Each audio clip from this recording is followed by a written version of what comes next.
Assalamualaikum warahmatullahi wabarakatuh. Hello everyone, let me introduce myself. My name is Hamzah Fatur Rahman, and now I would like to share my presentation about language acquisition, which consists of 5 parts. Okay, let's start. Okay, the first is second language acquisition is the process by which people learn a second language. Second language acquisition is also the scientific discipline devoted to studying that process. The field of second language acquisition is a sub-discipline of applied linguistics, but also receives research attention from a variety of other disciplines, such as psychology and education. Stephen Krashen is an expert in the field of linguistics, specializing in theories of language acquisition and development. Much of his recent research has involved the study of non-English and bilingual language acquisition. This is a brief description of Krashen's widely known and well-accepted theory of second language acquisition, which has had a large impact in all areas of second language research and teaching. Okay, next to the acquisition learning hypothesis. The acquisition learning hypothesis is a hypothesis that forms part of Stephen Krashen's theories of second language acquisition. It states that there are two independent ways in which we develop our linguistic skills. They are acquisition and learning. Language acquisition does not require extensive use of conscious grammatical rules and does not require tedious drill. Acquisition requires meaningful interaction in the target language, natural communication, in which speakers are concerned not with the form of their utterance, but with the message they are conveying and understanding.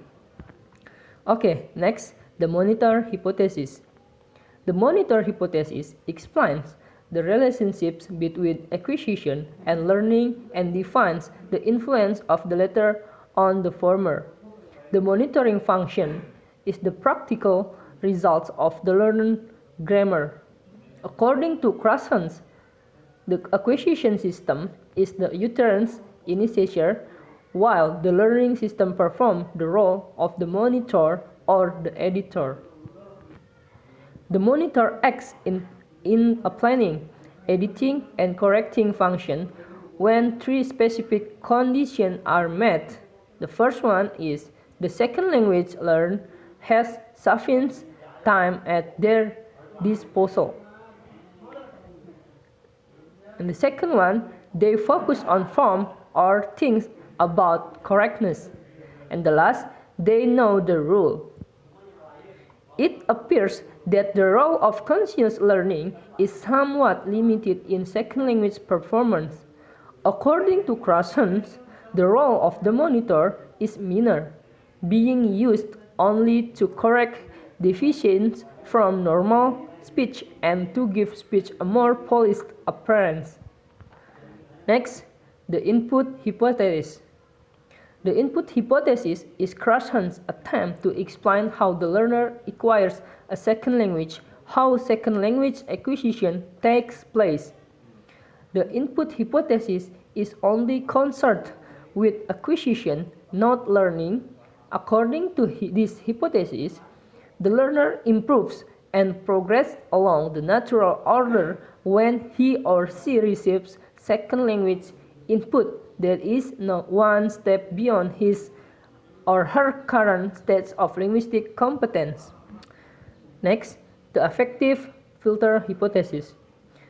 The affective filter hypothesis embodies Krashen's view that a number of affective variables play a facilitative, but non-causal role in second language acquisition. These variables include motivation, self-confidence, anxiety, and personality traits. Krashen claims that learners with high motivation, self-confidence, a good self-image, a low level of anxiety and extroversion are better equipped for success in second language acquisition. Low motivation, low self-esteem, anxiety, introversion, and inhibition can rise the affective filter and form a mental block that prevents comprehensible input from being used for acquisition. In other words, when the filter is up, it impedes language acquisition. On the other hand, positive effect is necessary, but not sufficient on its own, for acquisition to take place. Okay, finally, the less important natural order hypothesis. The natural order hypothesis is the idea that children learning their first language acquire grammatical structures in a predetermined natural order and that some are acquired earlier than others. This idea has been extended to account for second language acquisition in Krashen's theory of language acquisition. The natural order hypothesis argues that the acquisition of grammatical structures occur in a predictable sequence. The natural order hypothesis applies to both first language acquisition and second language acquisition.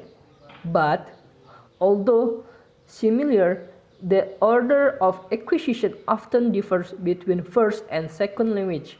In other words, the order of acquisition of first language is different from the order of acquisition of that same language as a second language. However, regardless of native language, all language learners of any single second language appear to follow the same predictable order. For example, learners of English as a second language generally acquire the grammatical structure of yes-no question before the grammatical structure of WH question. Furthermore, according to the hypothesis, the order of acquisition remains the same regardless of explicit instruction. In other words, explicit teaching and learning cannot change the natural order of acquisitions.